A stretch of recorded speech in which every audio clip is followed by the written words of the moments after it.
Video ini berisi pesan penting buat kamu, buat saya juga. Pernah nggak sih kalian berantem di suatu hubungan, dan saking keselnya kalian memilih untuk mendiamkan pasangan atau lawan bicara kalian, biar tahu rasa gitu. Atau mungkin sekarang kalian ada di posisi sebaliknya, didemin sama orang, mau itu pasangan, temen, sahabat, atau bahkan orang tua kalian, karena kalian bikin suatu kesalahan. Kalau pernah, berarti kalian sedang berada di fase yang namanya silent treatment. Di video ini, kita bahas nih, kenapa sih seseorang itu melakukan silent treatment, apa yang menjadi dasar dia melakukan itu, dan kalau kita ngelakuin silent treatment, emangnya kenapa? Silent treatment adalah fase di mana kita mendiamkan orang lain dengan tujuan untuk menghukum mereka, karena mereka melakukan sesuatu yang nggak sesuai sama maunya kita. Tapi sebenarnya kenapa sih sampai kita terdorong untuk ngelakuin silent treatment? Well, kalau ngomongin soal alasan pasti banyak ya. Apalagi kalau ngomongin soal aspek perilaku dan psikologis. Karena memang seseorang melakukan hal itu pasti didasari karena banyak hal. Mulai dari kondisi psikologis, latar belakang sosial, pendidikan, dan lain sebagainya. Dan ada beberapa hal yang bisa jadi faktor silent treatment ini terjadi. Pertama, silent treatment itu terasa lebih mudah daripada berargumen. Karena ketika kita udah dikelilingi sama emosi yang sekian kusutnya, jadi buat otak kita nyusun kata-kata itu dan mengutarakannya nggak lagi mudah. Jadilah si silent treatment ini kita pandang sebagai jalan keluar dari masalah tersebut. Karena dampaknya akan langsung kerasa ke mereka tanpa kita harus capek-capek ngomong. Kedua, gak dapet contoh komunikasi yang baik. Kita ngelakuin silent treatment bisa jadi karena kita nggak punya contoh komunikasi yang baik sejak kecil. Bisa jadi juga karena trauma di masa kecil kita yang pernah jadi korban silent treatment.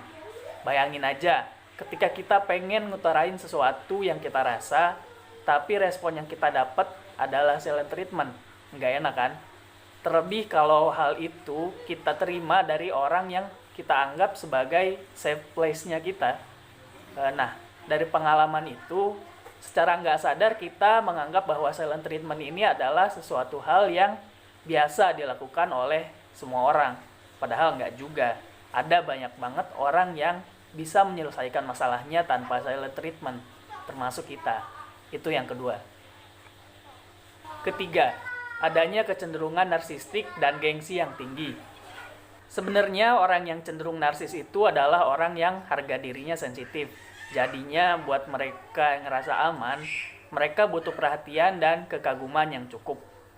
Terus apa hubungannya nih sama si silent treatment tadi? Cukup simpel sebenarnya.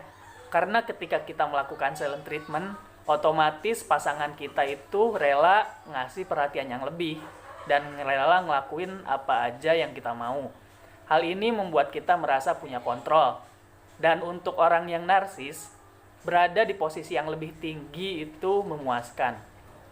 Nah, itu beberapa di antara alasannya. Dan sekali lagi, alasan silent treatment ini terjadi bisa multifaktor.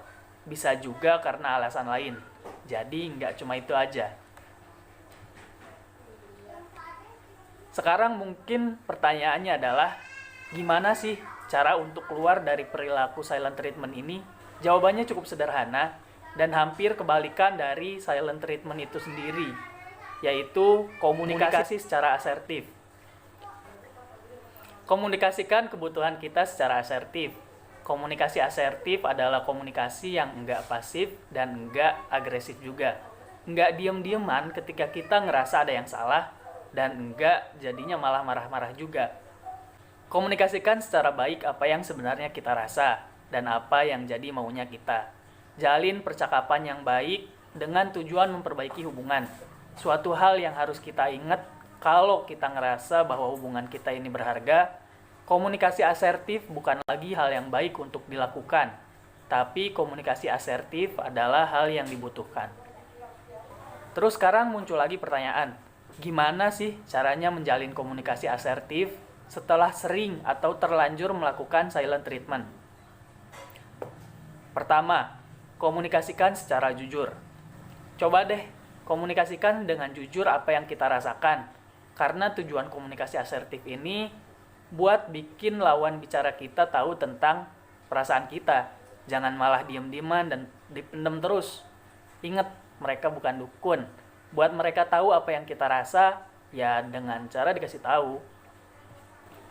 Kedua, fokus ke hal yang kita butuhkan. Komunikasi asertif yang dijalin itu intinya biar mereka tahu apa yang sebenarnya kita butuhkan. Fokus kepada apa yang kita rasain, bukan malah fokus ke kesalahan pasangan. Komunikasi asertif bukan tentang siapa yang salah, siapa yang benar, tapi tentang bagaimana cara kita ngebantu mereka buat tahu apa yang sebenarnya kita rasain. Ketiga, belajar memahami bahwa nggak semua hal harus sesuai sama maunya kita. Nah, kalau semuanya udah dilakuin, tapi kita tetap aja nggak dapet nih respon yang kita mau, coba tanya lagi sama diri kita. Jangan-jangan memang kesalahan ada di diri kita, atau memang apa yang jadi kebutuhan kita itu bikin pasangan mengorbankan perasaan mereka. Kalau iya, ya udah terima aja. Karena kebutuhan kita juga harus tetap menghargai apa yang pasangan kita rasakan. Buat kalian yang sering jadi korban silent treatment, komunikasi asertif juga penting dalam suatu hubungan dengan tujuan yang sama, biar mereka tahu apa yang kalian butuhkan.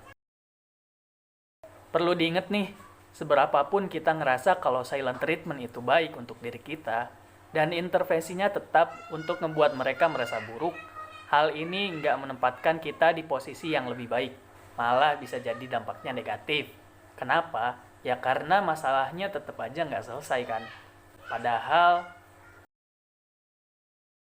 ketika bicara juga sesulit diam. Utarakan, utarakan, utarakan.